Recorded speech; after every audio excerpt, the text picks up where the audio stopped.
What's good? How y'all doing this evening? Welcome back to the Forever I Love Atlanta Sports Podcast, Rivalry Week. All right, two hometown guys talking hometown sports. This show we talking about college football. What's good to my co-host Rick Flex? What's going on, man? Hey, glad to go ahead and talk about something other than baseball. So yeah, let's talk about some college football. Get me back in the chipper mood for this weekend, man. Yes. All right, we got a special guest on with us.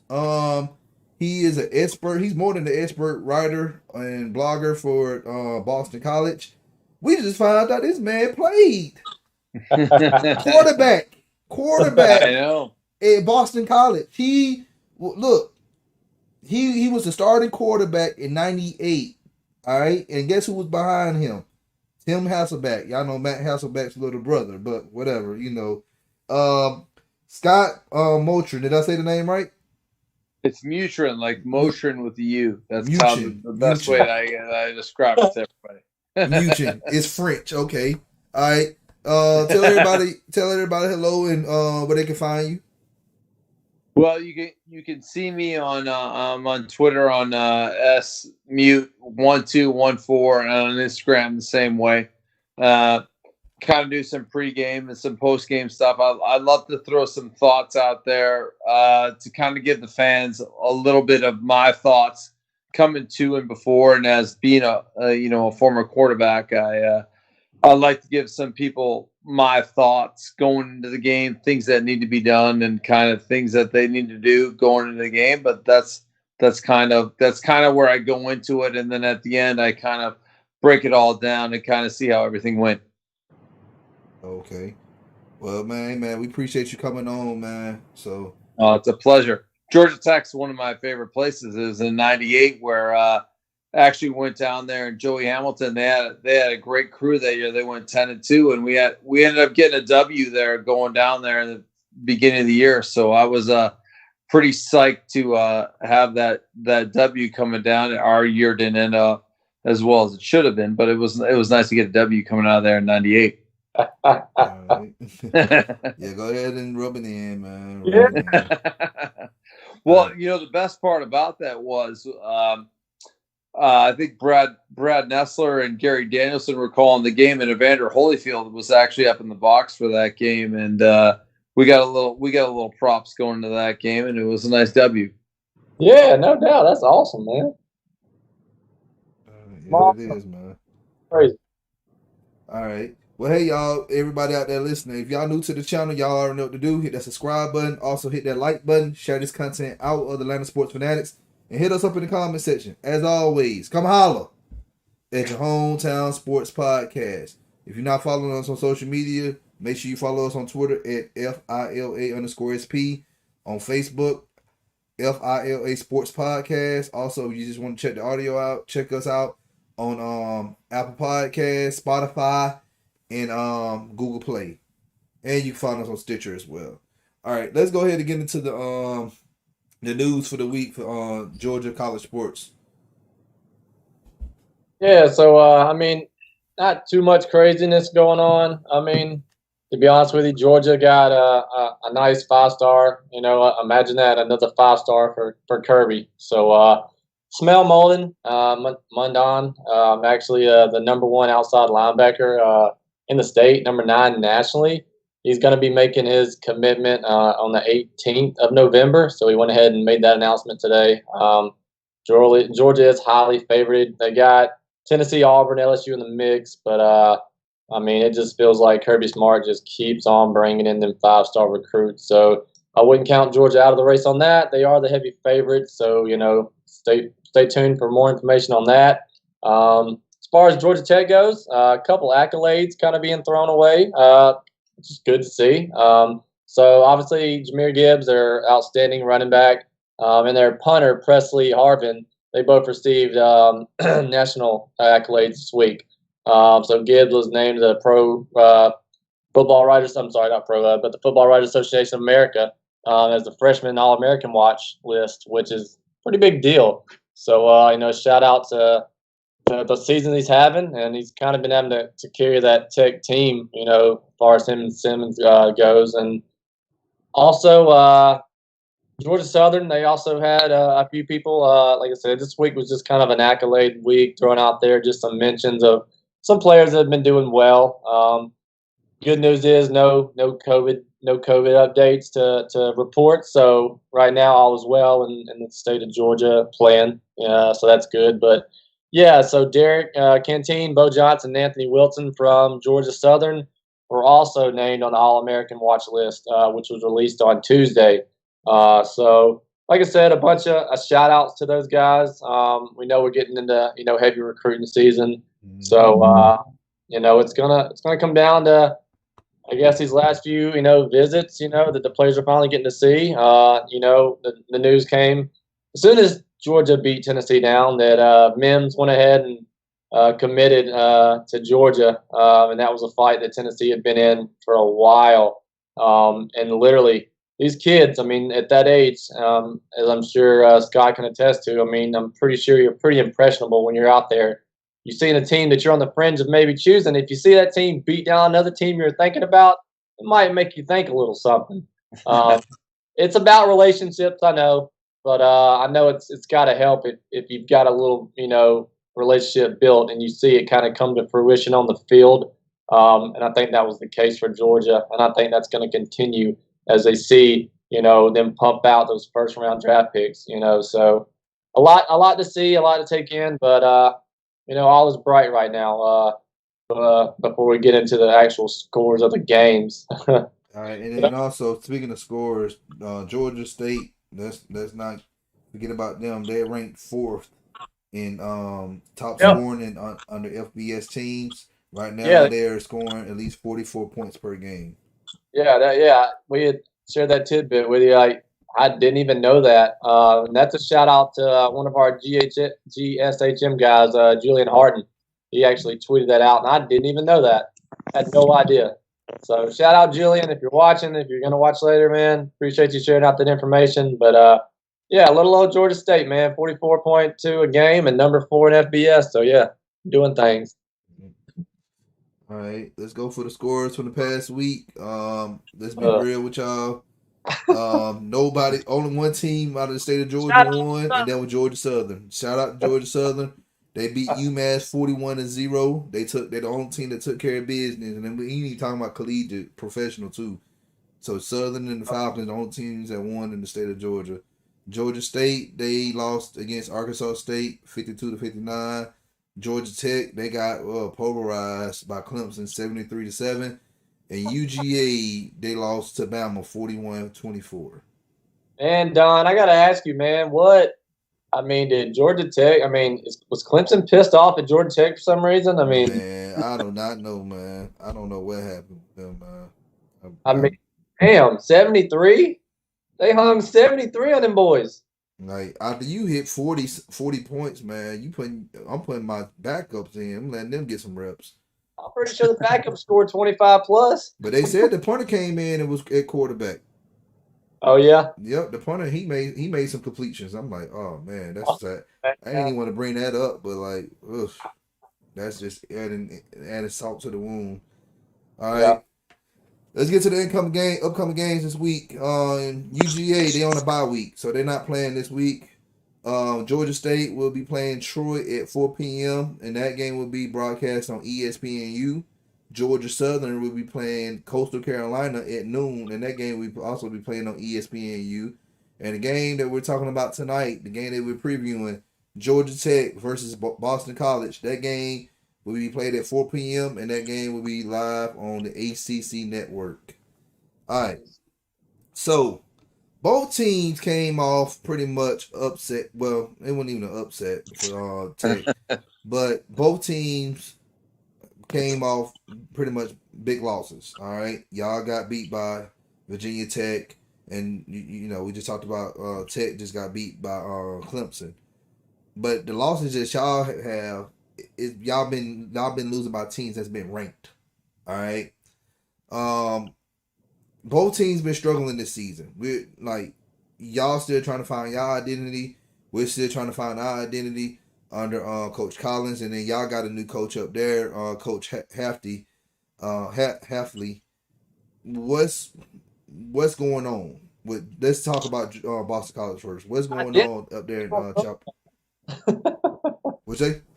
I said identity. They're going to throw the ball. They're going to throw that ball 100 long in Flowers, and that's what they're going to do. Well, the thing with Boston College is that it's kind of funny when you look back on it, and you look like for the last couple of years they've been predominantly running the football team, right? You got guys like AJ Dillon, who's with the Green Bay Packers right now, and now they've completely changed their identity. They're a throwing team now. But it's funny as I look at it right now. It's like both teams are coming out of this game right now, and they're like, all right, who's gonna like suffer the worst from this? Because you got Georgia Tech that takes 73-7 on the chin, and then BC loses 40-14 down in Blacksburg. And this game's a lot about pride. Like, kind of like both teams have kind of took it on the chin, so it's about who's going to kind of respond best to the adversity in which they faced this past week, and how they either they succumb to it, or they kind of decide, well, you know what, that was just a little bump in the road, or how are we gonna respond to it. And I think another interesting point is to what you just said is which team is going to really mentally focus on this game, because they both have huge games coming up after this game. You got to think Boston College is playing Clemson, and Georgia Tech's playing who they got, Don? They got a big ranked team. Talking about Clemson? No, that's who Boston College plays next. Is Clemson. Okay. Tech Tech plays. Let's see. They got Notre Dame. So I mean, Right. that's pretty. I mean, I don't know if one team's going to necessarily. They can't really sleepwalk. I feel like this is kind of a must-win game for both teams. But to know that you just came off an emotional roller coaster of playing a ranked team, obviously for Tech playing that number one, but Boston College, you get past this, then that daunting task of facing that number one is coming. So I think both teams are going to be in a kind of a similar mindset, I think, of how they are going to attack this game as a must-win, because to be honest, I don't see W's for either team the next following week. So yeah, and I think that for both these teams, that if they're actually looking towards next week, it's the worst thing that they can do, right? Yeah. Like, yep. Georgia Tech, like, you're playing like the best team in the nation after that, and then things kind of fell downhill after that, and you're facing Trevor Lawrence, who is the consensus number one draft pick coming out of this thing. And Boston College goes down and goes to Virginia Tech, and they turn the ball over 5 times. So the best thing you can say about this is that both teams have a really ugly taste in their mouth, and it's going to be interesting to see how both of them kind of come back and see, are we going to let our last game define us, or we're going to kind of come back and say, hey, listen, whatever happened last game, is not going to identify us. It's going to be like a little blip in the road for what we are. So if we're going to define how we are as a team, we're going to kind of come back this week and kind of go after it. Okay. With Tech, I feel like that right there was the most embarrassing loss, I've seen in a long time. I know last year we played Clemson in the first game of the season.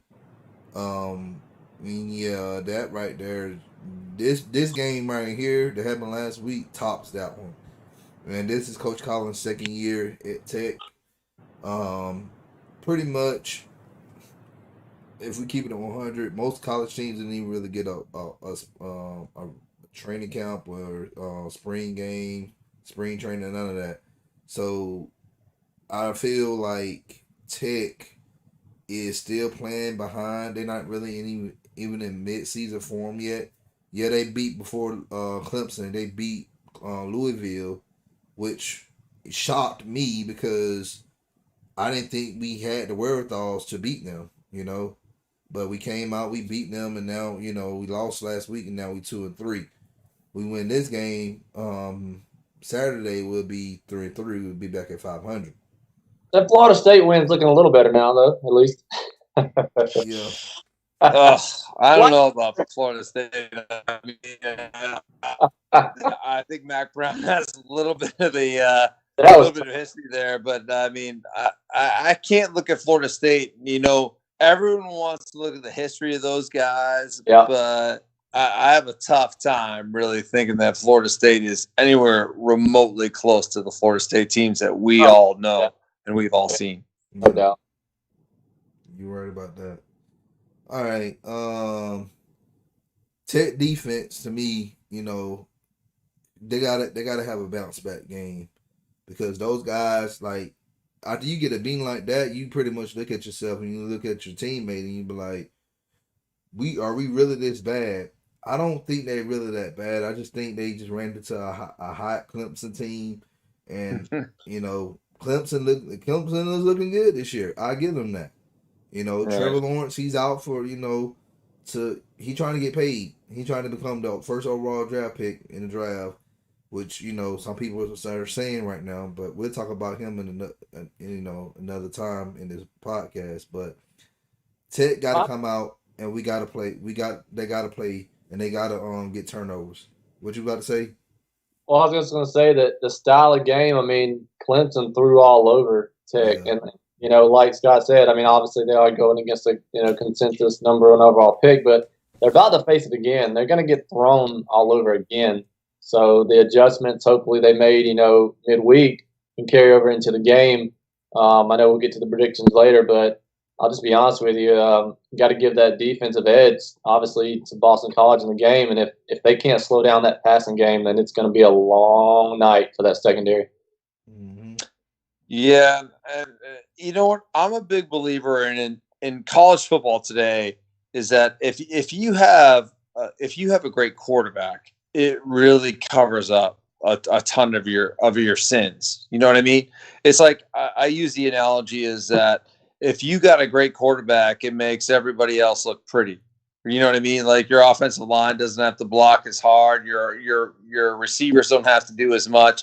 And if you have a great quarterback, it accelerates your ability to win football games. In college, it sounds cliche, but it's so true. If you have a guy that can like mask your weaknesses and mask the discrepancies in which you have on the other side of the ball, it really helps make your football team better. And you know, not many teams have those guys that are game changers, but if you have someone in that position, then it markedly makes your team so much better. I agree. 100%. I agree. I mean, ask Georgia. Ask Georgia after what happened against Alabama, like this past weekend. Like they're playing a great football game and they're doing everything that they can to win, and then their quarterback absolutely throws it under the bus and doesn't give them a chance to win. And when you don't have a quarterback that's a game changer, man, you have to do so many things great that it's really tough to win in college football. My thing is this. Hold on. You said college football, right? You're not talking about NFL too, right? Oh, I'm talking about both, but I mean, it's even more. It's even more. Like, I mean, I love my guy Matt Ryan down there, who I think is an exceptional quarterback, and they're in a different situation down there. But in college football, like if you have a great quarterback, you can make up for so many of your sins to make you so much of a better team. Okay, we're gonna talk about Matt Ryan here in a little bit, because I know you know a lot about Matt Ryan. Yeah, BC, you know, from one BC man to another BC man.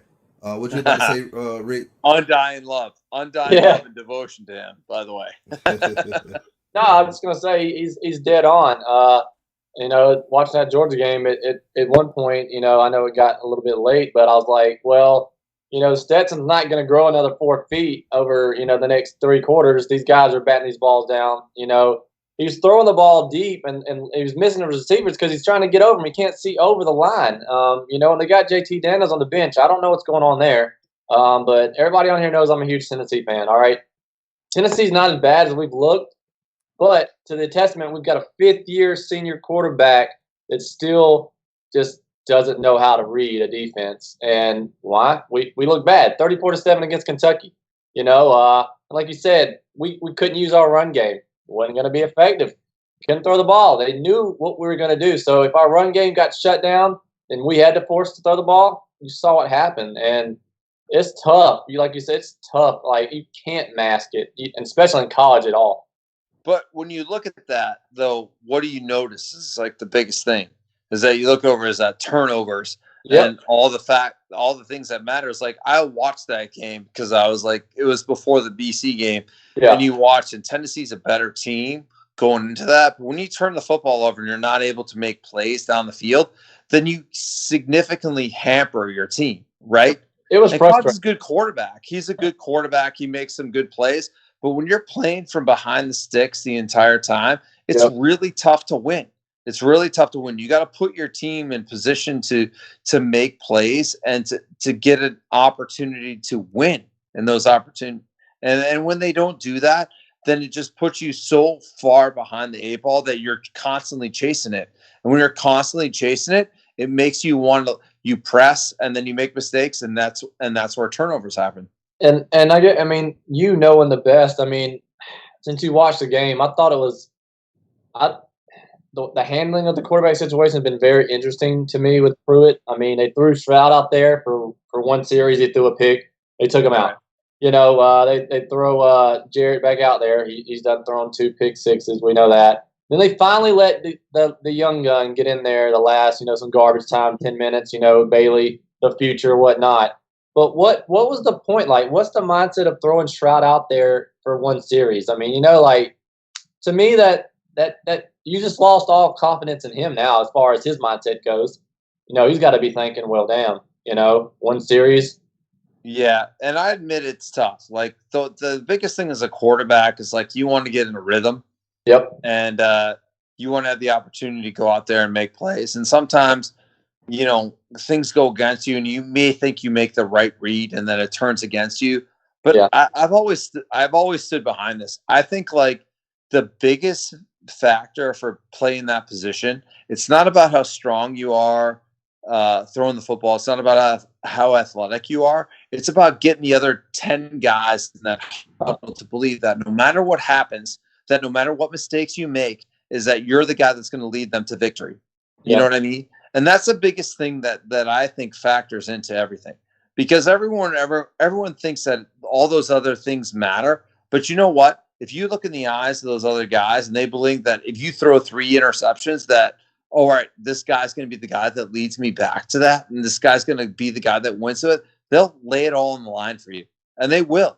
And that's the biggest thing that comes down to that. And I really think that a lot of teams try to hold that back from guys because they're trying to appease guys or do some other things. But if you have the guy that's willing to get those other 10 guys in the huddle to believe with that, then that's something special. And that's the stuff that's the difference between Joe Burrow, baby. he took that lick, in that ball game. Joe Burrow's a perfect example of that. Because he did it all. Yeah, exactly. All right. Hunter Long, y'all tight end. Right. Great player.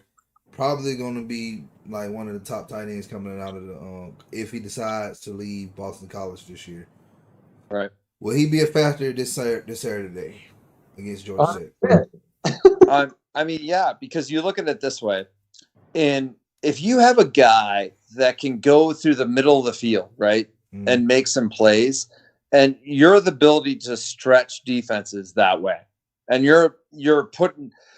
So here's the thing that makes Hunter Long special, right, is that linebackers can't cover him because they're not fast enough, and safeties aren't big enough to cover him as well. So when you have that ability to exploit the middle of the field, that makes your offense so much more potent. And he's a guy, he's 6'5", he's 245, 250. He's tough down the seam. And the seam routes are the things that are the difference maker in anything. If you can throw the ball down the middle of the field, that's the difference between being good and being a great team. And his ability to do that and to take those guys on is the difference between being a good and a great offense. Right. Yeah, I agree with you. All right, so let's go ahead and get into our predictions for the game. Um, Anybody in the chat right now, y'all want to share y'all predictions, or if you watching this at a later time, tell us your predictions of the game, and then we'll reply back to you. Starting with you, Casey. What's your predictions for this game?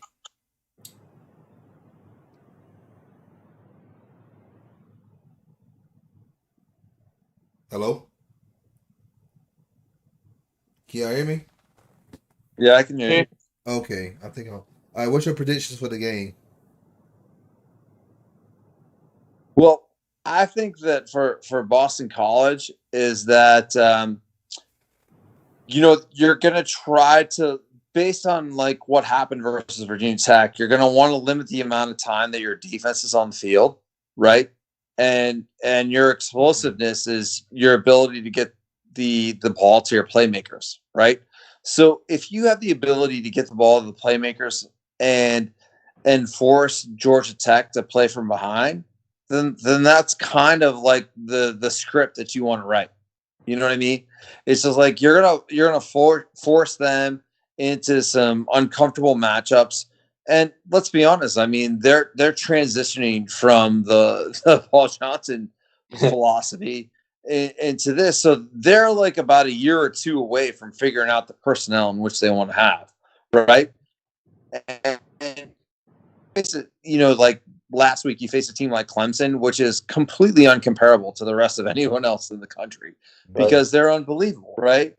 But you're facing a team like Boston College. If you're Georgia Tech, you're going to try to control the middle of the field and force Boston College to drive the football down the field and to not give them those big play action plays where they've been very successful at. Look at the Pitt game. Look at all those, you look at even Virginia Tech, they hit some big plays. If you're Georgia Tech, you're going to want to limit those amount of big plays and force Boston College to drive 80 yards down the football field and not give them those big plays. Mm-hmm. All right. So what do you think the score is going to be? What do you think the score is going to be? Oh, you're asking me? Yeah, I get to go first? Yes. Yes. Well, you know what? I think I honestly think, and this has nothing to do, I mean, I'm obviously a homer because that's the way in which I am, but I think this is a good matchup for Boston College just because I think they're going to run the football better than they've run it all year.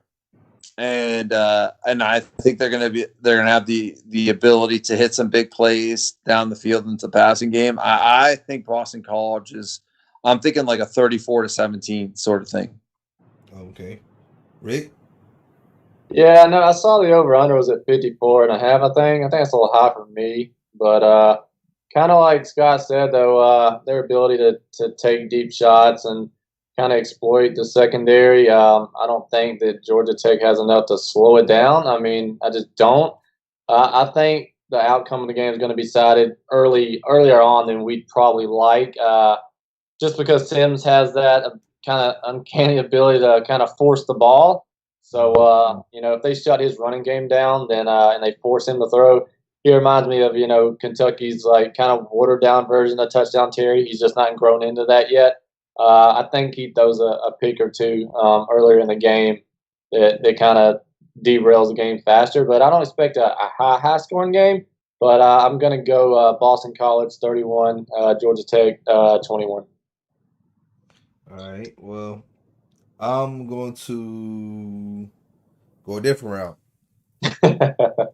And I'm just going to say Tech, after that game last week, I think that embarrassment is going to fuel them to come out and win over Boston College.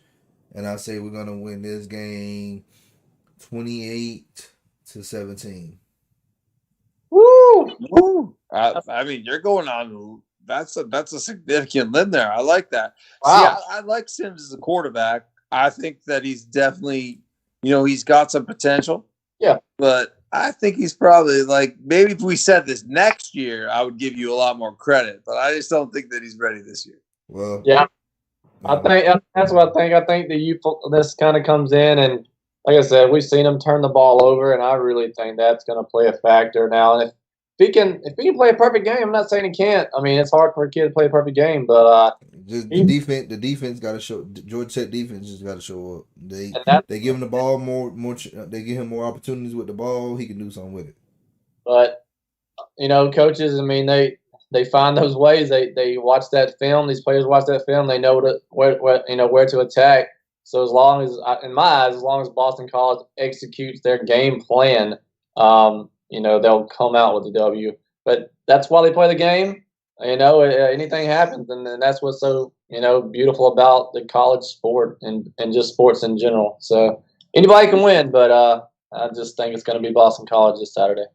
Right, and I think Boston College is going to do their best to run the football this weekend. I think they're definitely going to focus on that because they realize that they're going to want to keep their defense off the field. That they put them in a couple, in some uncomfortable situations these last couple weeks, and especially versus Virginia Tech. When you turn the ball over 5 times, it's really tough for your defense. But I think BC is going to try to hold time of possession and then hit some big plays on top of that. And you got guys like Zay Flowers, who is a dynamic wide receiver, and Hunter Long, who I think is the best tight end in college football.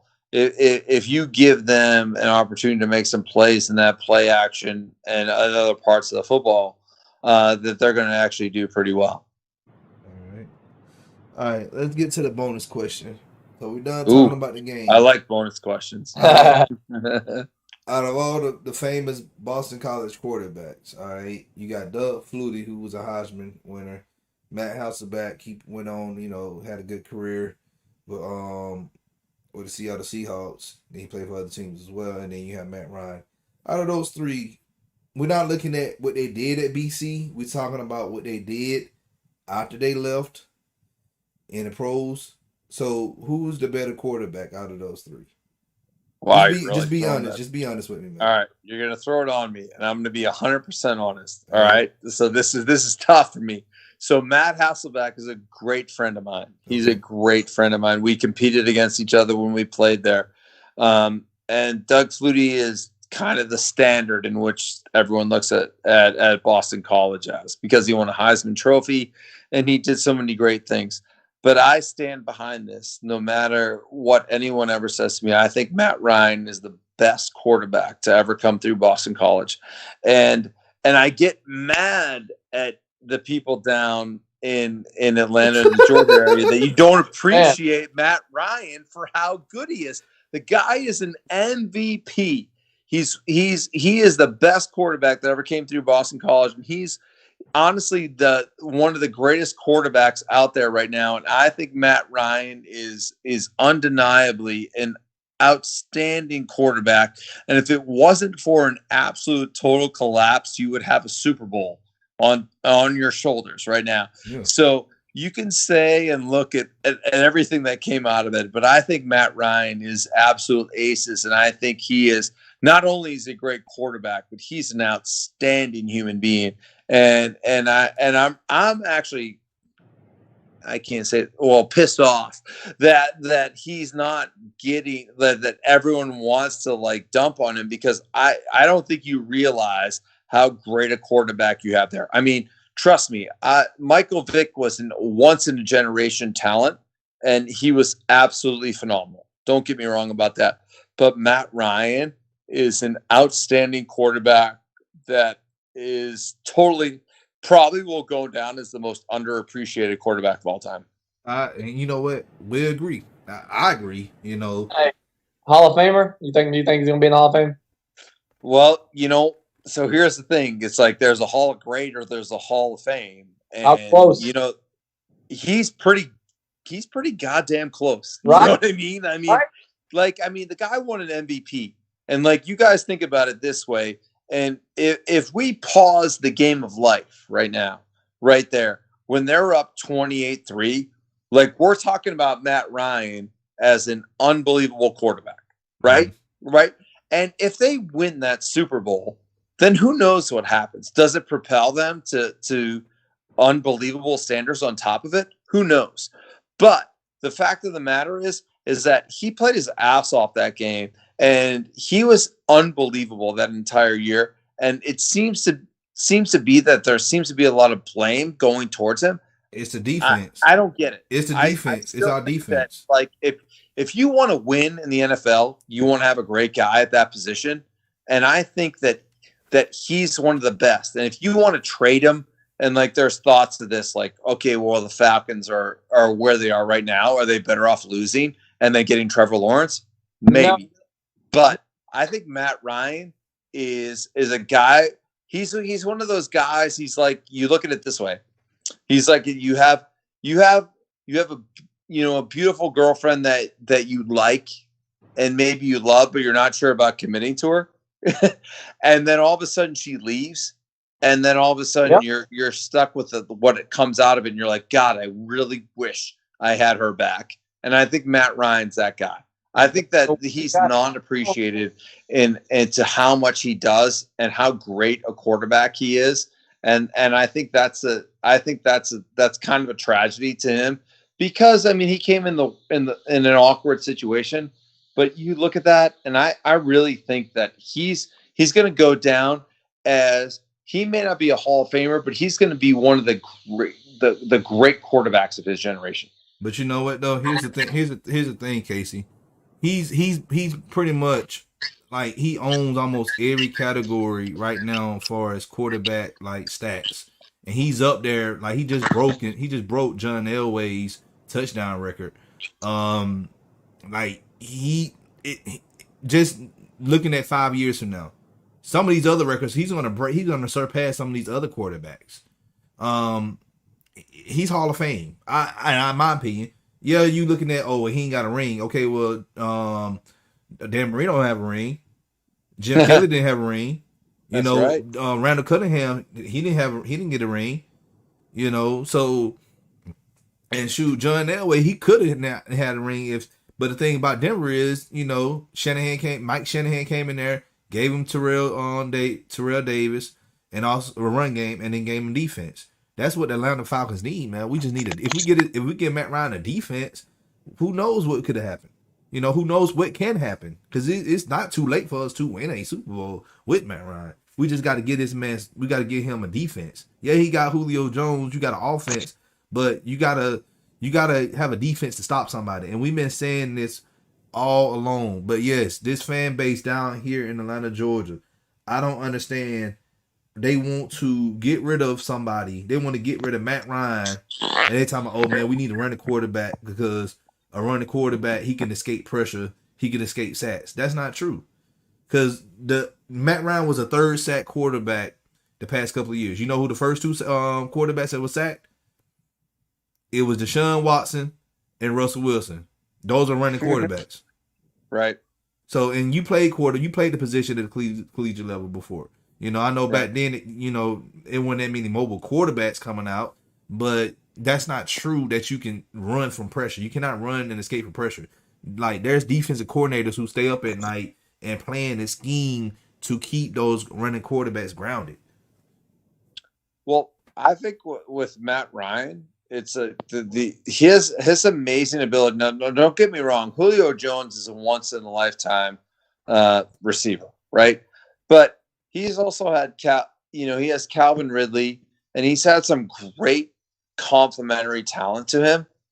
And I think that his ability to make everyone better around him has kind of been understated. You know, because I think a lot of the things that he's done is kind of everyone's given credit to everybody else. And that's the nature of the business. It's the nature of that job. You know what I mean? No one's ever happy until you get to a certain point, right? And they're always going to question him. But you look at his numbers and his success, like you said, and it's just like, it's one of those things that you don't know how good it is until it's gone. Yep. Because you bring somebody else in and all of a sudden they start not producing along those levels. And then you're like, God damn, I wish I had Matt Ryan playing again. Right? Look at the Colts. The Colts got rid of Peyton Manning and they thought Andrew Luck was going to be better. And look what happened with them. Right. Yeah. I mean, when it's all said and done, like kind of Don said, I mean, Matt Ryan's like number 9 in yards. I don't know, I think 11th or 12th in touchdowns. I mean, he's gonna be up there in the top 5 category when his career's all said and done. I mean, I think he still has the opportunity to make the statement to get into the Hall of Fame. It just, I mean, it saddens me to think that it might be on the behalf of him winning a ring somewhere besides Atlanta. I don't want to go anywhere. That's just me. He's not going But anywhere, man. He's not. Can going I anywhere. ask you this? Can I ask you guys this? Is that as you look at this and you're just like, everyone's talking about, well, he can't win the big game or anything. Or do you honestly look at it and you're like, well, Matt Ryan's the guy that I can win a Super Bowl with because I was this close. Yes. Like, he had a chance to do it. Like, think about that. Julio Jones makes an unbelievable catch. And unless there's the sack and that other thing that happens, you guys are Super Bowl champions. Like, is he really the guy that everyone wants to blame on that? Like, I mean, you'd look at that and you're just like, you're that close. You're Look, that man, close we said this a lot of times on this show and other shows and stuff too. A defense giving you up 20 something points the last 17 minutes in regulation.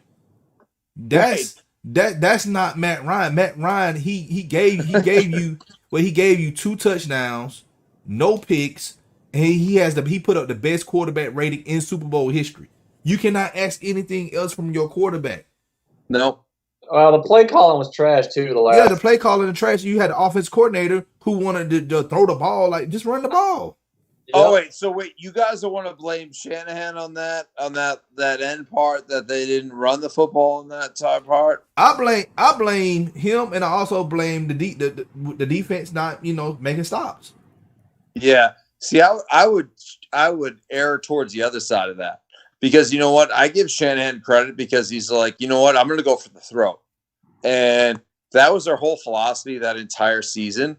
And I mean, like Julio Jones makes if the Atlanta Falcons win that Super Bowl, right? That catch by Julio Jones on the sideline is going to go down as the greatest catch in NFL history. And that's going to be that could have been a statue outside of the stadium. Like, oh my God, absolutely. But then you got a blown assignment, right? And then you get a hold. And those are things that are not Matt Ryan's fault, but it's easy to blame it because that's what happens when you're a quarterback, right? You get all the blame and you get all the praise, right? Mm-hmm. That's just how it works. And you look at those things and you're like, you watch the end of that Patriots game, and if you literally put that and like put a spreadsheet on top of it, like you could say there are 25 plays that if they went the other way, the Falcons win it. I can't sleep because and the Patriots literally executed on 24 of those 25 plays, which is absolutely absurd. It's just unheard of. And then they got their 2, and then they went for every single time they went for 2, and then they converted. So Well, I still have nightmares of the Edelman catch. I still have nightmares about that catch. Yeah, so man, that right there was just like it's just sometimes. The one he caught the ball down the seam where Brady forced it. Yes, I still have nightmares on that. I'm like, because Rocky's supposed to he's supposed to intercept that ball, but he didn't, and then the ball just fell into his hands. It was a hell of a catch. You know the funny thing is that after Boston College, I was signed as a free agent by the Patriots, and I tell all my buddies and friends here that I was like, you know what, you guys should love me because I sucked enough that they cut me, and then the next year they drafted a guy named Tom Brady. If I was just a little bit better, they would have kept me, and you guys never would have had Tom Brady. So you're welcome for all those Super Bowl championships. Man, that's crazy. Yeah, it is. I know it's such a small small margin right there, right? Wow. Small world there too. Jeez. And now I've been following Brady since because I'm a Michigan fan, so like you're a Michigan fan? Yes. Down south, you're a Michigan fan, really? Desmond Howard, man, Desmond Howard. Oh, he's from Cleveland. That's from where I'm from. I'm from the 216 up in that area. I'm a big fan of Desmond Howard. He's a good guy. I grew up watching him play football. Okay. Yeah, he made me. He as I was a little kid, seeing him play, that made me a Michigan fan. And then on top of that, you also had the Fab Five in basketball. So yeah, Michigan was like popping back in the early '90s. So without a doubt, I mean those are some great teams, minus the Chris Webber timeout. I don't want to bring that nasty memory up to you, but did that hurt? Yeah, did it hurt a little bit? A little bit. It's all right. It hurt a lot. But going the back, the pain is what makes us come back. You know that, right? Exactly. Yeah, I know. The loss. I'm a Cleveland guy, so even though I am, I love my alma mater, is that I am a Cleveland guy, and I've felt the pain my entire life from all my professional teams. So man, I look, know y'all just got an NBA Finals championship like a few years back, man. Look, we still like we got the soccer team, the United. We just won the championship a couple of years ago, but hey, I can't count it, man. I'm sorry. I'm not even going to remotely comment on soccer because that's just something I'm not qualified. I count. I don't want to talk about, but I will tell you this. I have 4 children, and I've been married for 14 plus years. When the Cleveland Cavaliers won that championship, it was one of the greatest days of my life. I've spent it out. I have a great video. I will never publish it to anyone to see, but it was one of the greatest moments of my life. I called my father. I loved every moment of it, and I think LeBron James is absolutely the most amazing basketball player of all time. But I will stand behind that. That was the greatest thing of all time. I called my dad. I sobbed on the phone, telling him we finally did it. And it was great. But I tell you what, if the Indians or the Browns ever won, well, them Indians, man, their window, telling you, I don't know. They should have been in there. I'm telling you, I thought they had it a few years back. So yeah, I hear that. I hear that for all that comes about. I think the Indians are going to trade Francisco Lindor, and they're going to turn it back into whatever they want to be. And as much as I've wanted to believe and buy into Baker Mayfield, I don't know. As playing that position and seeing it, it's just I feel that he's a half step behind. You know what I mean? See it. You guys see it in the football, and you guys kind of know it, and you watch it, and you see it. There's a difference between the guys that are good and then the guys that are great, and he's just. The problem is you want him to be great, but he's kind of stuck and kind of good. And Mayfield is not the guy for y'all, man. You don't think so? Mayfield is not the guy. Like to me, I feel like he's just a glorified version of Johnny Manziel, in my opinion. You know what? I actually kind of don't disagree with that. He has obviously the better character on top of that, but I kind of don't disagree. I'm dying to know, because you guys are like, you're immersed in this. I've seen the guy play, and I think he's absolutely top notch, right? Mm-hmm. But like, where's your guys' feelings and thoughts on Trevor Lawrence? Like, what is his potential? What is his upside? What's his downside? Here's my take on Trevor Lawrence. He got to go. He got to be with the right system to be good. He's gonna be fine, but he has to be in the right system. If he get traded to the Jets, if he get drafted by the Jets, career's over. All right. Dallas, maybe Mike McCarthy may revive him or whatnot. Falcons. I just know, like, I don't think we need a quarterback right now. That position right now is filled. Dolphins, I don't know.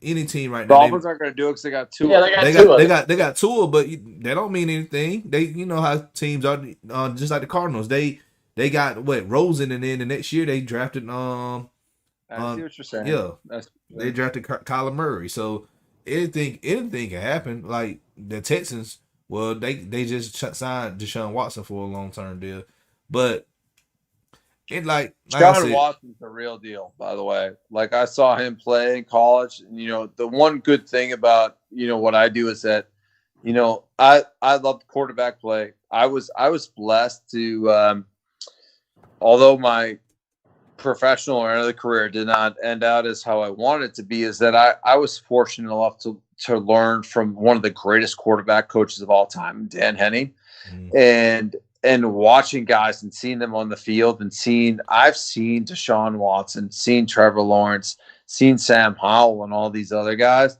It's just like you can identify guys that are special, and you can identify. You said Dan Henning? Yeah, Dan. Yeah, he used to be the head coach of the Falcons back in the 80s, I believe. Absolutely. Yeah, he was. I tell you what is that you guys all look at this right now, and everyone wants to talk about the making of a quarterback. Dan Henning had this recipe way back in 1994 when I was there. We would sit there and watch tape, and the stuff that they talk about right now, Dan Henning was an absolute genius to this. I mean, I'm telling you, the guy was so far ahead of the game. I've never learned more about the position of quarterback than from that gentleman. I could legitimately, and you say what it is, but I could walk into any college or professional team and be able to teach that position based on what I've learned from him. The guy is absolutely an absolute quarterback genius, guru, whatever you want to say. Y'all had a good coaching staff back in '94 because y'all also had Tom Coughlin as y'all head coach. Well, I always said to that. I say it to my kids because my kids think I'm so. I have 3 sons and they all think I'm overrated and I suck because I didn't make it to the NFL. Wow. Because they think I didn't play, because they're like, Dad, you had a chance to do it.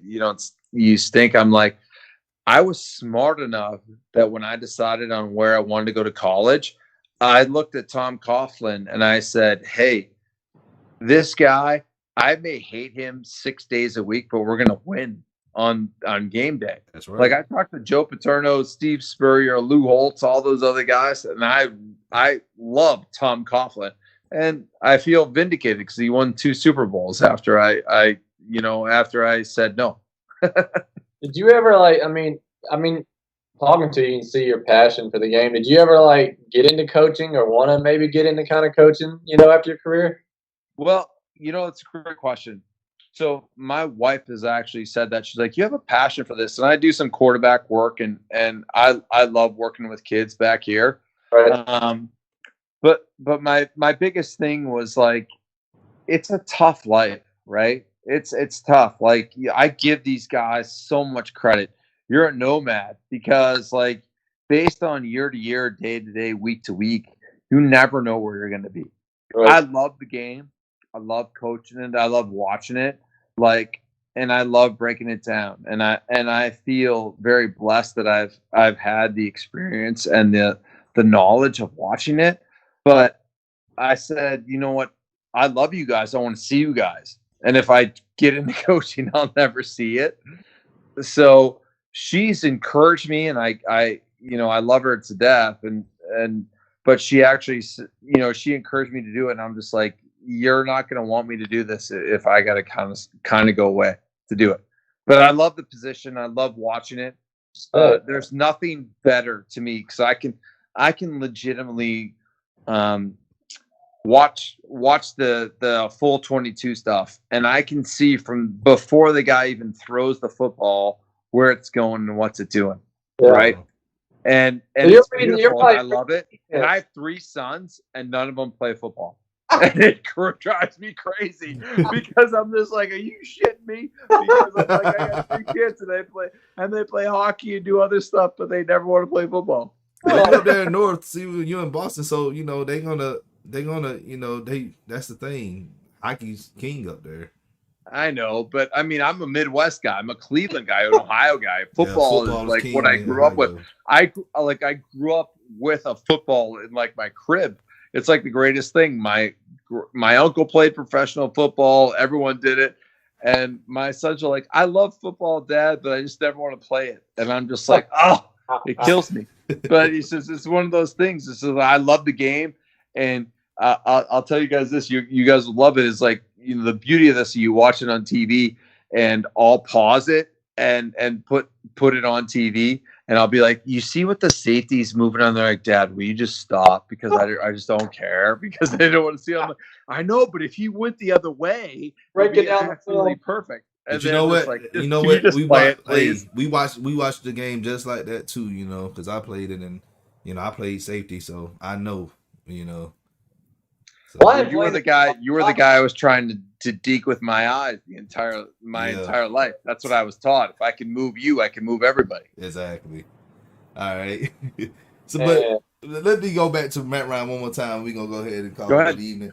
But when Matt Ryan played for Boston, and I'll tell people like the man was good back then, and like I feel like he was robbed of a Heisman because he, he played like I remember the game they played against Virginia Tech. I don't know what year it was, but they was down and like 2008.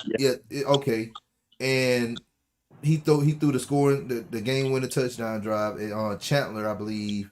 Chandler, Right. whatever his name. He caught Calendar. Calendar. He caught the ball. But them receivers he had, man, like they were good receivers, but none of them guys made it to the NFL. And I try See, to that's tell what you people, talk about as a job of quarterback is you make the other people around you great, right? Exactly. Like, and I honestly think that this is one of the issues for you hear me? I hear you. Yeah. All right. This is one of the issues for Matt Ryan is because Julio Jones is such an exceptional talent, right? Mm-hmm. That I think everyone underappreciates what he's done. But you have to understand this for the Boston area, right? Is that Matt Ryan brought Boston College to the number 2 ranked team in the country. Exactly. When the Red Sox were winning the World Series. And this is a professional town. You can't even remotely touch how big pro sports are here. And Matt Ryan brought those guys to the number 2 ranked team in the country. He was a Heisman Trophy candidate. And the talent that was around him, great kids, great guys, no one ever played a sniff in the NFL. So if that doesn't tell you how great of a quarterback that guy is, I don't know what else to tell you.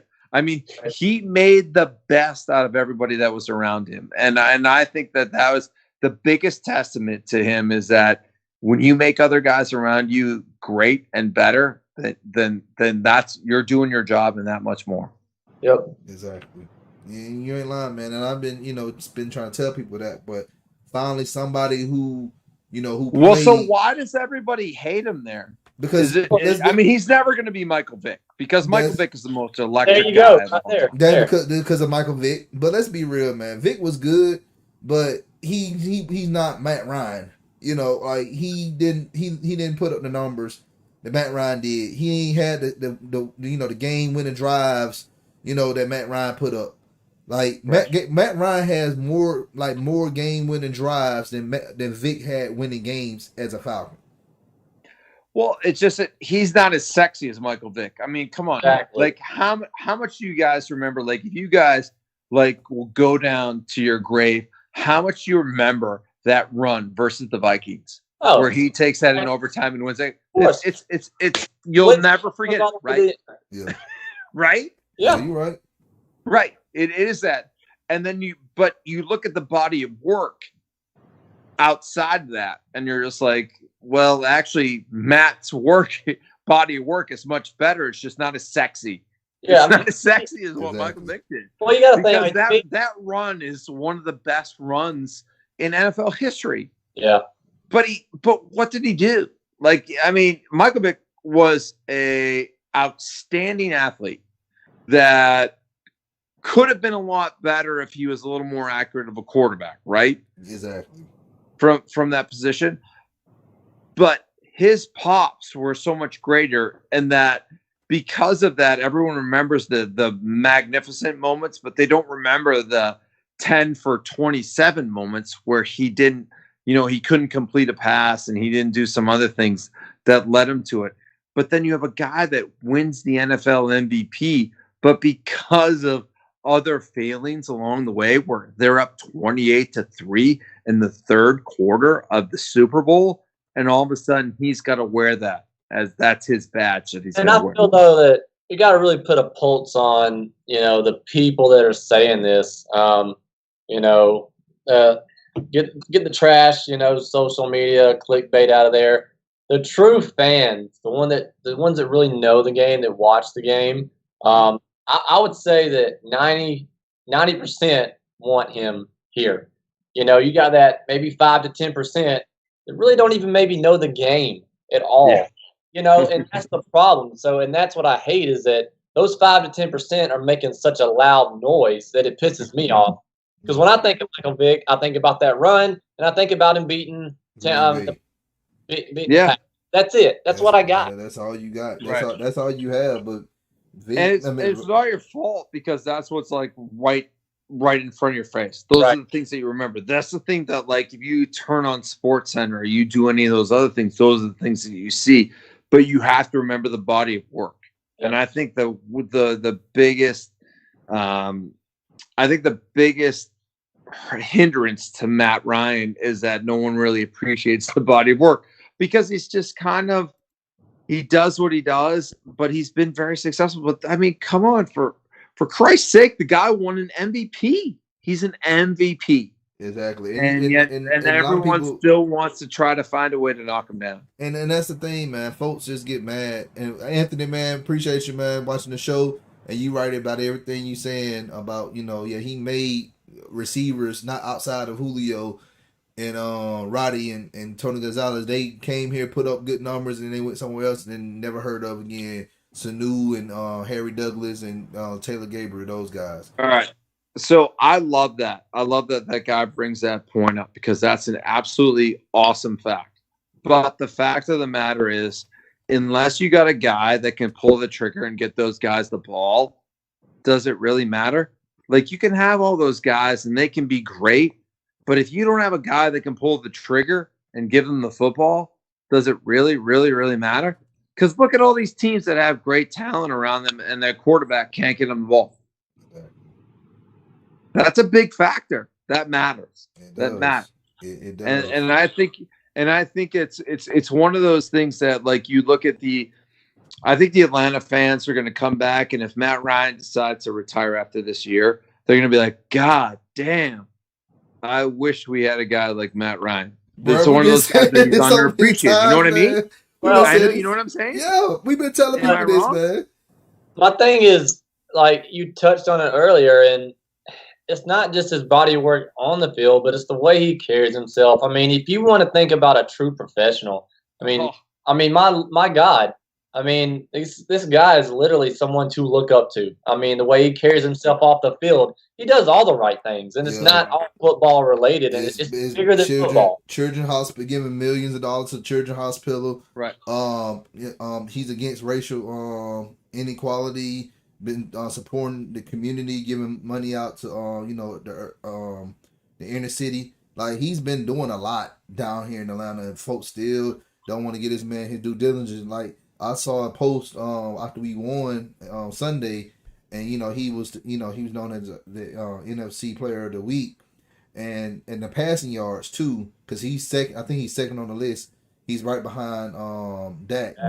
And somebody sat up there and said, well, Matt Ryan, that's all he cared about is stats. That's all he cared about, passing yards. I'm like, that's his job. He's supposed to pass the ball. Right. Matt Ryan is a metronome. You know what I mean? Like, stuff doesn't matter to him. He's always going to keep it that way. And he's going to fly underneath the radar, and he's not going to ask. He doesn't ask for anything. He doesn't look for anything. The nature of his being, just from knowing him, and Matt's a couple of years younger than I am, but I know him, and he just, all he cares about is getting the best out of his teammates and being the best player that he can be. He doesn't care about all the accolades. He really doesn't. He really, really wants to win. And I think the greatest thing that you can attribute to him is, and you guys may think I'm crazy for saying this, but from playing the position, I know it, is that when he went out to Brady after the end of that Super Bowl and went up to him and he congratulated Brady, he said, it was like, congratulations, Tom. Congratulations that you won, but goddamn, I would have loved to had a chance to match you. And that's the thing that I think that matters the most to him, that's his spirit, is that he looked at that and he's just like, Oh, I wish I would have had that chance because I think I would have. But the problem is, in people's perceptions of him, that like don't truly watch the game. The guy's out there literally. He's not like phantom blocking. He's throwing blocks for his running backs to get in the end zone. Still, Exactly. let's be real. And that's not just even. That's not even. I want to know like what's the biggest beef with Matt Ryan down there? Is because he's not Michael Vick? Well, no one's Michael Vick.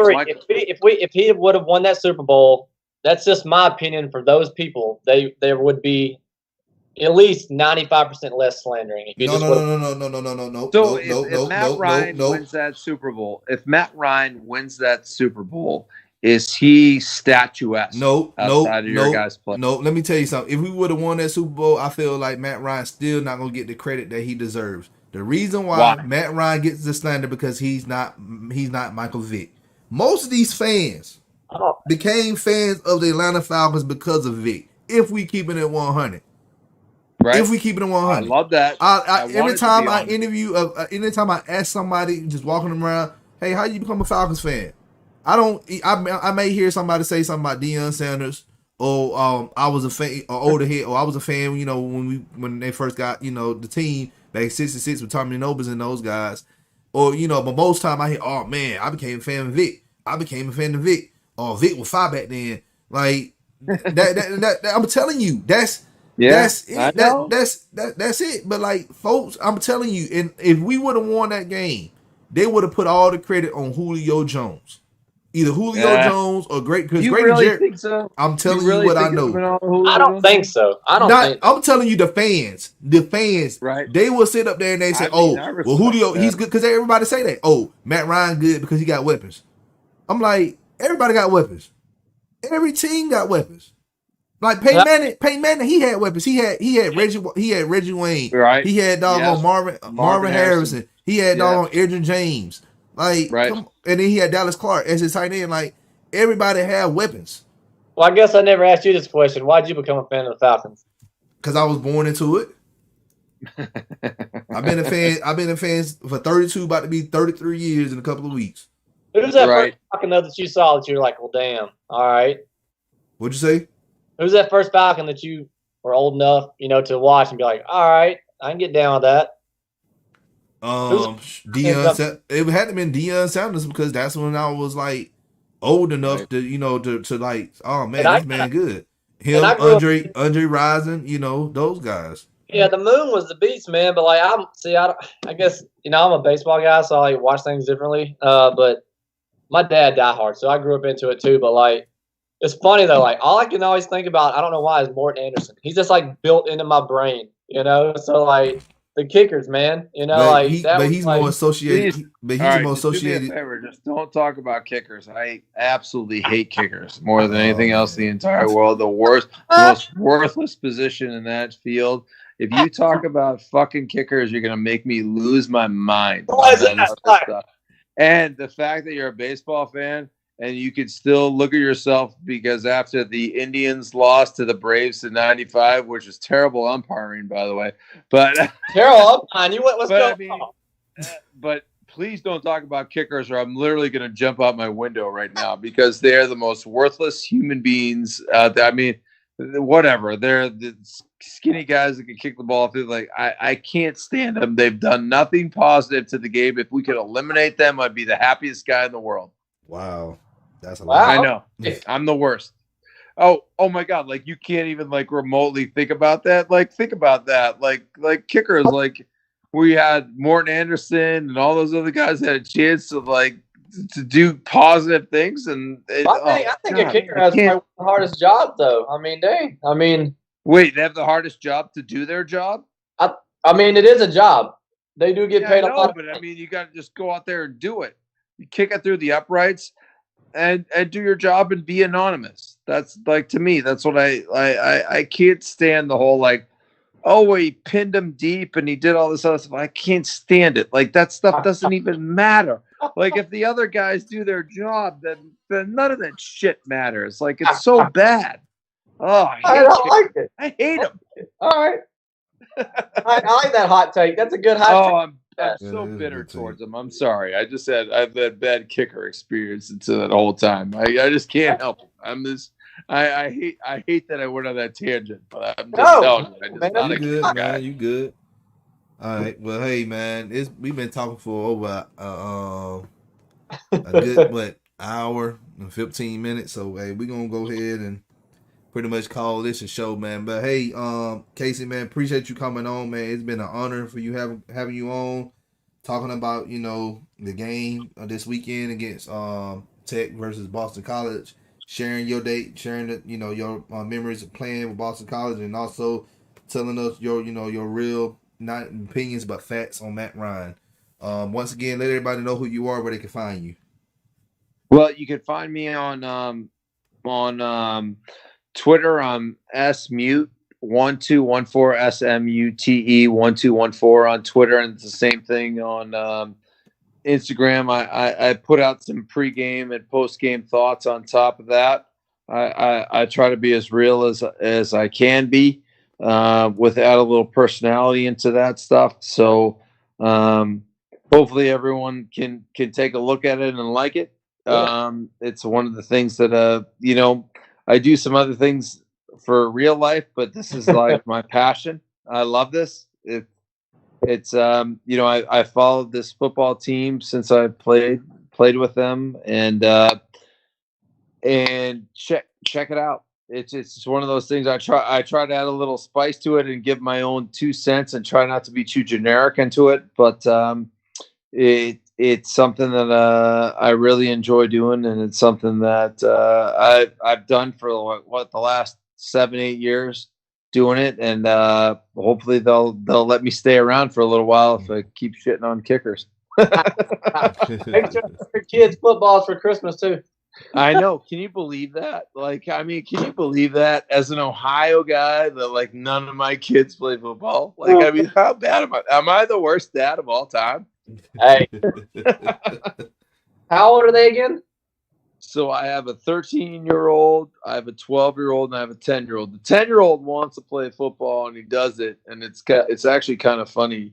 It was I was talking to my old man, and he's like, "Well, he's kind of thick, and he's not the fastest guy in the world." He's like, "Maybe he has to get used to playing it to his hand down on the ground." And I said to my dad, "I'm like, Dad, we're Mutrans. We don't put our hands down on the ground. We're gonna stop. We're not gonna play." But hey, but BC, hey, but look though, BC's known as O-line. You got Kurt Lindstrom, and then his little brother now might be coming out of the league. So yeah, there's some great players there, but my kid's not gonna be playing on the line. They're just not gonna on that.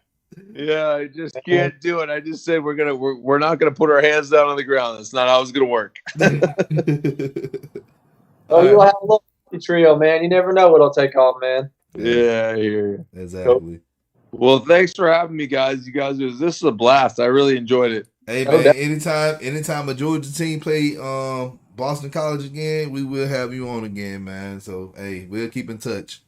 Well, do me a favor. Can you guys spread the word that Matt Ryan's actually the man, and you guys don't really realize how great you have it until you have a complete terrible quarterback? And You know how many videos? You know how many videos we put out? I put out a 3,035 video. All right, perfect. Right here.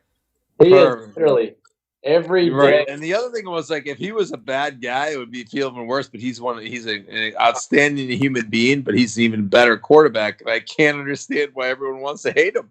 It's hard. It's tough living down here and listening to it. It's I just have to mute it. I just block and mute and just go ahead and do the next person. Exactly. So can I know you guys got to go, but can I ask you a question? Is that after the Alabama Georgia game, there's got to be some angry feelings towards the Georgia quarterback after his. Look, man, I'm gonna be honest with you, man. We was more upset about the Braves. We was upset more about the Braves losing than the Bulldogs. To be honest with you.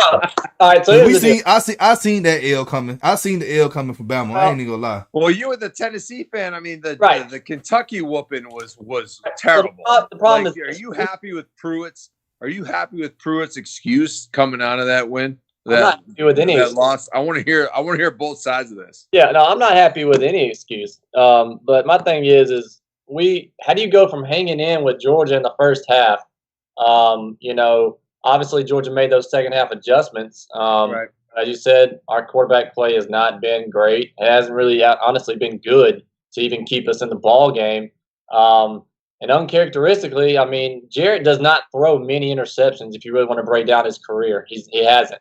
So, from a Tennessee aspect, I honestly, I watched the first two pick sixes, and I said to the wife, I said, let's just go to the pumpkin patch or I'm going to get pissed. So we left and went and got some pumpkins.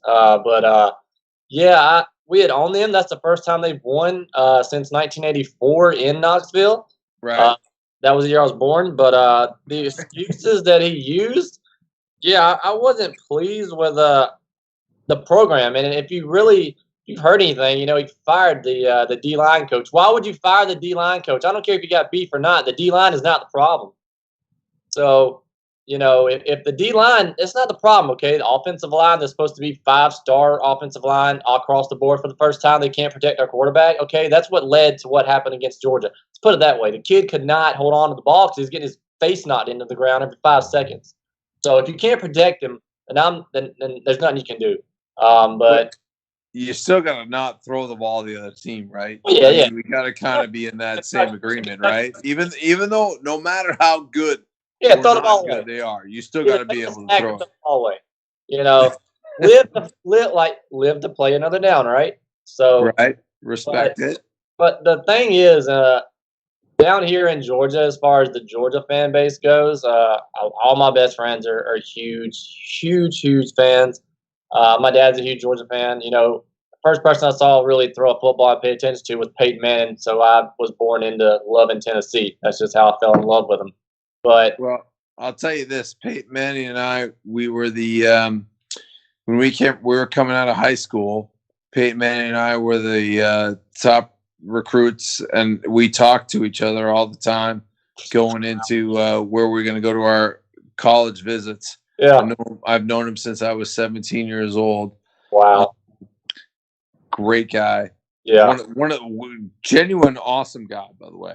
I know everyone wants to get caught up in all the other stuff, but but I'm going to tell you this is just you got to kind of feel that you guys miss some opportunities along that line, right? Well, yeah, definitely. I mean, you have the chances to do some things, and I think that and it even shows you more than anything. It's like you can have the best athletes at every other position, but if you don't have a guy that can pull the trigger, how much does it hinder your team? Well, I mean, look, we won a championship with T. Martin, but we couldn't with Peyton. I know, but come on. I'm just saying that's what hurts. Come on, you're gonna really fly that one. No, I'm gonna say that hurts. That Peyton, Peyton should have won a championship. He had. I feel like Peyton is the Tennessee version of what Matt Ryan is to the Falcons. I like that comp. I actually like that a lot. I actually buy that comp. But down here, you look at that Georgia game, and if you look at that, you look at the Georgia Alabama game, right? Yep. And you guys go and say, let's throw history through it, and you go, if Greg McElroy is the quarterback for Georgia, do they win that game? I say yeah. You think so? I think so. Do you think if Jalen Hurts is a quarterback, do they win that game too? I say it's a toss-up. His decision-making is not to the skill set of McElroy. McElroy is a really good game manager. Right. So I give that edge still to McElroy. I don't know. Jalen, he's a great kid. He's a great athlete, obviously, but I don't know that he gets the job done. His speed and his size definitely would have helped. Alabama's defense, obviously not known for stopping anybody. That's what I was so shocked with. But I think if they would have had a quarterback over 5'8", they would have won that game maybe. So my next thought is, I'm a huge Jake Fromm fan because obviously. Man, come on, man. Hold on, I want to talk about this. I think he's a very good quarterback. All right, let's go. Go ahead, get it on to me. Let's hear it. Go ahead, go, both of you, go. No. Go ahead. We'll talk. No, Go we're ahead. gonna let you talk. Go ahead. Go. No, I don't have anything to say. But go ahead. If Jake Fromm is quarterbacking Georgia this past weekend, do they win? Yeah. And I hate to say that, but yeah. The 3 turnovers hurt the team. All right, because if you take those turnovers away, Georgia would have won. But I'm gonna be honest with you. You hate Jake Fromm. I'm hearing this. I want to hear the hate for it. Let's go. I love the hate. I don't hate Jake Fromm. I just think the problem with Georgia is a running back team. All right, they always been a running back team for years. You go all the way back to Herschel Walker, Garrison Hurst. Oh wow, we're going all the way back to there. I love it. Like the school is a running back team. It's like you got different teams that have different identities. That's just how they are traditionally.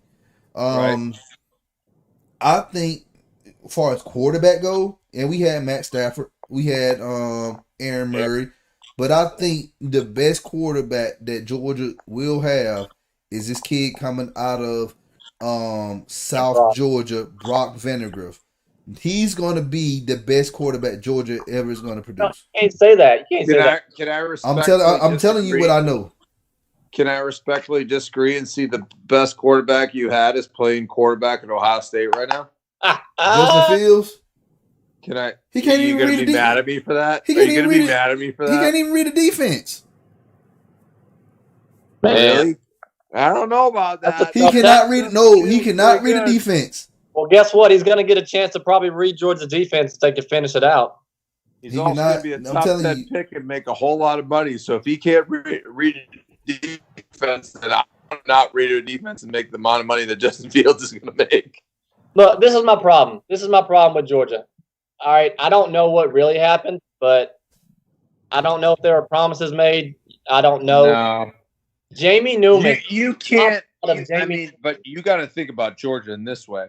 And I mean, if you're a Georgia fan, you got to it's tough because there's only one guy that gets out there. But you have Eason, Fromm, and Fields. Like, you're going to have 3 of the best quarterbacks in a 10-year era that come through your doors. You can't play them all. So I get it.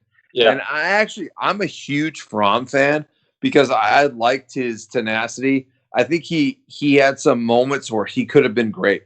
Like, you look at the moments where he had moments where if he would have just captured it, he could have been the best, and everyone would have talked about him as that. And he kind of missed it. But I still think he was a very good quarterback. So I guess you can make a close comp to, I guess, Fromm in the championship game versus kind of like how, Matt Ryan was in the Super Bowl. Ooh, I see the comparison. I like it. Yeah. I mean, Fromm didn't lose that game. No. He gave him every chance to win. And, I think – but just going into this year, I just wish I really knew all the details because Jamie Newman just opting out just seemed really – it was just odd to me. Could he have beat Alabama? Something on the secret on the down low? I don't think you missed out on that. Yeah. I watched him play at Wake Forest. I know Wake Forest, but he's a good quarterback, but I don't think you missed out. Better than what do you won last week? No. Okay. I don't believe that at all. He's a good quarterback that has some athleticism, and so I like to say this a lot. It's just like, when you get the guys that come off the bus and they look great. Yeah. And it's awesome and all that. And I think that Newman comes off the bus and all of a sudden a lot of people are intimidated, and then he kind of plays the game and you're like, he's not as good as I thought he would be. So I think that's it. So I don't think you missed out on that. Now, obviously you're going to look back on it because you throw 3 terrible interceptions. I mean, those are the worst interceptions that you're going to have some serious comments and film room on top of that. Yeah. Because I watched them, even though I'm watching the BC game at the same time because that's my job. But I watch it and I'm just like, I had the whole WTF stuff on top of that. I'm like, I can't believe that he did what he did. Yeah, you know what I mean? And I don't think Newman would have made that big of a difference. I honestly think that you guys, for lack of a better term, are better off.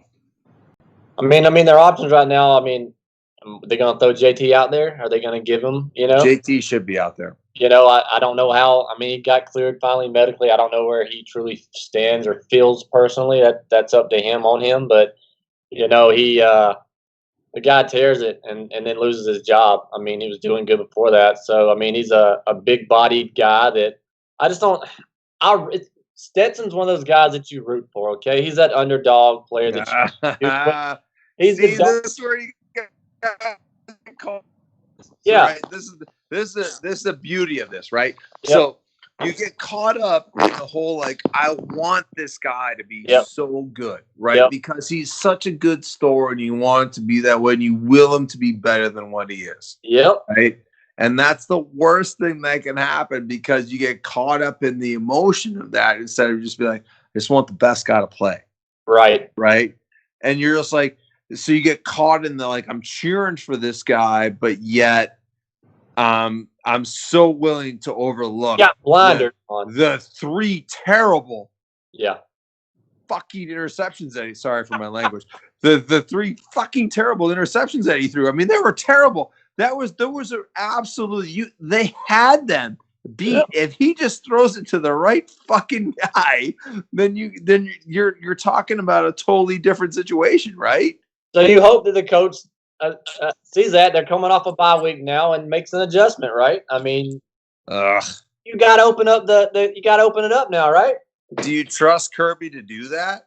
I don't trust Kirby at all, and that's why I'm a Tennessee fan. And I just give myself up and saying, "Hey, I'm glad I'm not a Georgia fan because that'd be another thing." Kirby's another extension. He's another extension of Mark Richt, in my opinion.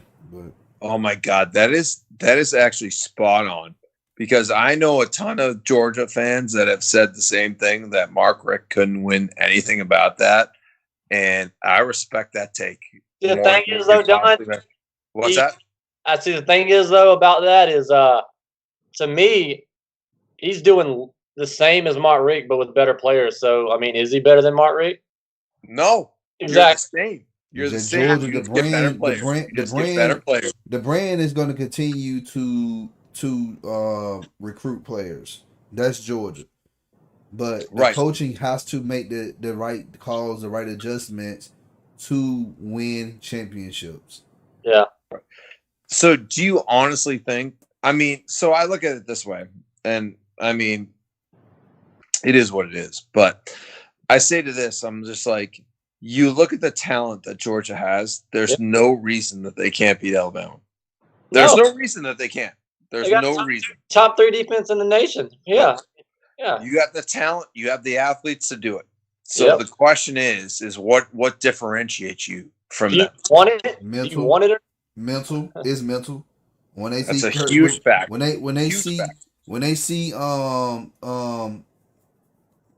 Saban on the sideline, they probably fold up like lawn chairs. Oh my God, you and I are like this. And I'm gonna be honest with you. I agree, 100%. So many of those guys get so caught up in that instead of I would rather if Lane Kiffin was coaching Georgia with that talent, I guarantee you he would win because he has the mindset that he doesn't care about that. He wants to attack it and win. Look, I'm a Tennessee fan and I still love Lane, so that tells you something. All right. So I want to know your thoughts on this past weekend's game. How do you lose to Kentucky at that game? Obviously you turned the football over, but that was an awful performance. Were you jumping off the roof at where you were at that point in time, or what? Because I would have been. Well, they came into the game obviously thinking they were going to sleepwalk through that.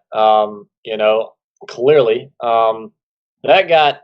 The problem is though, if you break down the film, if you watch some of the game, we got into plus territory so many times that if you really think about it, break it down, we should have been up 21-0. Wouldn't have mattered. But quarterback play decided that game. Period. Right. So are you a Compton guy or no? A what? Are you a Compton guy? Is he the guy that's going to win it for you guys, or do you think he's not the guy? Who, Jarrett? Yeah. No, he's not the guy. No, hell no. I know he's not. they need to go ahead. All right, we're playing Alabama. What do you hate about him the most? I hate that, one, I don't feel that he's not always 100% team first. I think sometimes he's Jarrett first. That's what I see from him. He's a pally pants. He goes to the sideline and he pouts. He doesn't get in there with his guys, and say, hey, look, I effed up. That's on me. We're going out this next drive. We're putting up 7 on the board. No, he's over there pouting by himself on the end of the end zone. All right, I'm not down with that. I want somebody who's going to take control, whether you're steering a Honda or steering a Cadillac, and get to the finish line. Okay, and he's not doing it. What did I say earlier at the beginning of this? What's the biggest job of a quarterback is to do? Get the other 10 guys to believe that no matter what happens, you're going to win the game, right? Yeah. That's your biggest job. It doesn't matter how fast you are, how hard you can throw the football. If you get those other 10 guys to believe and they buy it and they go, no matter what happens, if you throw a 3 interception, that you're going to win, that no matter what, this is the guy that's going to win the game. That's the difference. And that to me is the biggest difference between, and it's a problem with today's day and age quarterbacks, is that you can get them to drop back in 7-7 and throw all these beautiful passes and do all this. But when the shit hits a fan, it's the difference between the guys that are willing to take the bullets and are willing to own that on top of themselves and say that no matter what happens, I'm the guy that's going to make us win. And if you get those guys to believe in that, that's the difference between making your team good and making your team special. So I'm still on Pruitt. Okay, he took over the keys to, let's just say, nothing. Okay, there was no tires on this. Less than he took over. So I was big, and I'm still big on him. I think he can, but him saying, "All right, let me get rid of the D-line coach. I'm gonna do that for the rest of the year myself." A little suspect, but I don't know how much it's on Chris Winkie. I mean, the quarterback development just hasn't been there. So I don't. Like I said, there's a lot of things that this guy's 5th year now. Okay. And the scary thing is that with this new rule, due to COVID, he made a comment saying, if this dude literally thinks he's about to come back for a 6th year, I don't know if I can get through watching it. I don't know if I could bear myself to watch that. Okay. So we've got the young studs. We've got a Harrison Bailey. All right. If it's me, I think if they can protect him, don't be like a Joe Burrow in Cincy and get your ass kicked and are you gonna have PTA, CT after 4 games. Throw him out there against Alabama. You have nothing to lose at all. Right. We're losing the game. I'm gonna call it like it is. Get him that experience you cannot replace. That is the best team he's gonna play all year. As far as maybe Georgia would have been a nice, one to throw in, but right now what's left on our schedule, throw him in the fire. See what he can do. They get so caught up in burning. Let's save the red shirt and all this. If he's the best player, then damn, play the best player. I don't care if he's a freshman or not. But if you heard Pruitt, all he said was, well, he missed practice. He had COVID. He didn't have this. Well, they just had a damn scrimmage, and he took all 49 snaps. Okay, I don't know if they were good. I don't know if they were bad. But he took all 49 snaps in a Sunday scrimmage that they did. So if he did that, he's then said he's going to open up a conversation as far as the quarterback goes. He said it on Paul Feinbaum's show. So I don't know if the media or the fans are getting to him or if he's just saying it to save face. But now they're saying they're going to open up the quarterback position. And, then they're going to show the stats, but the stats aren't going to be compelling because some of these guys have only got 2 career starts, 5 career starts, and you got Jarrett that's obviously been there for 5 years. But if Tennessee had it's going to hurt me. Don's going to laugh at me. If Tennessee had a Jake Fromm quarterback, we would go no worse than 7-3 this year. I guarantee you. Our defense is not that bad. Right. We would go 7-3. We don't have a quarterback manager, okay? So don't get me on my hype train with Tennessee. I'll be here all night. Oh, my God. I love hearing this. I love hearing this stuff because that's the real stuff that you're talking about. Get my blood pressure up now, man. So. Yeah, that's the real stuff that I'd like to hear. Like, you got to let it out. I want a Bryce Wilson that's going to take the bull by the balls and go 6 strong innings and say, I don't care that I'm playing the Los Angeles Dodgers. I'm going to give us a chance to win. And what do? We won the ball game. Right. And I see my view of that position is that no matter where you're at, that's the guy that's just going to be like, I don't care where I stand, where I'm at, we're going to win. And Yes. if you don't believe in me and you don't want to back it up, then get the Get F out. Get Get out. the F out because you're not here. I'm Like if you're not buying in, then get out. right. And that's the job of that guy. That's what you And I do. got to say that at the end of the day, that social media was brutal, and the fact that JG is still there, I mean, man, it was brutal. Social media is crap. Just go play. Oh, Just no. play Yeah, that's all you and be need a to man do is and drop yourself and go announce yourself. If you want to win and be that, then you got to go do it. We're all calling for his head. Put it this way, I mean, the consensus there. We're right now. Tennessee as a fan base is begging for Pruitt to put a guy out there. You know, I like Brian Maurer. I'm going to say that Kentucky loss was a bad loss. Never should have happened. Better team. You got to go out there and you got to execute. And there's no excuse for that. And you can blame whatever you want, but you got to go out and win that game. There's no excuse for that. Now that game's got me thinking about the Arkansas game. Like, that's going to be a cakewalk. Well, no, Arkansas, they done stepped their level of play up. Their defense has showed up, and I'm like, hey, Arkansas is kind of there.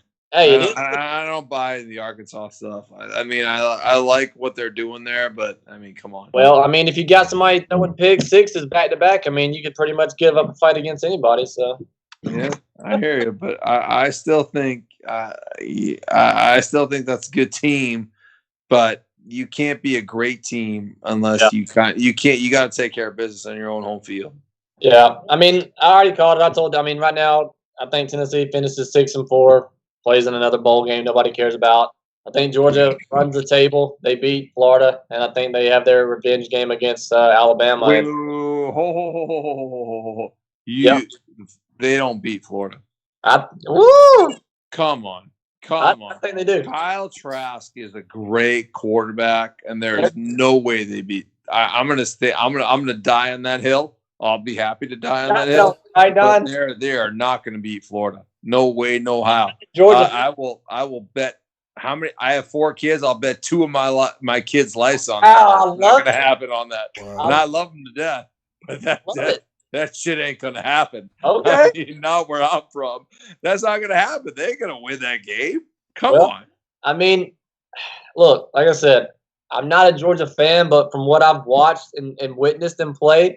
Now, if Stetson Bennett is still quarterbacking, you're probably right. But if JT somehow rights the ship, I think it's a different story. Just because that defense is trash for Florida. I'm just gonna be honest with you. That defense is trash.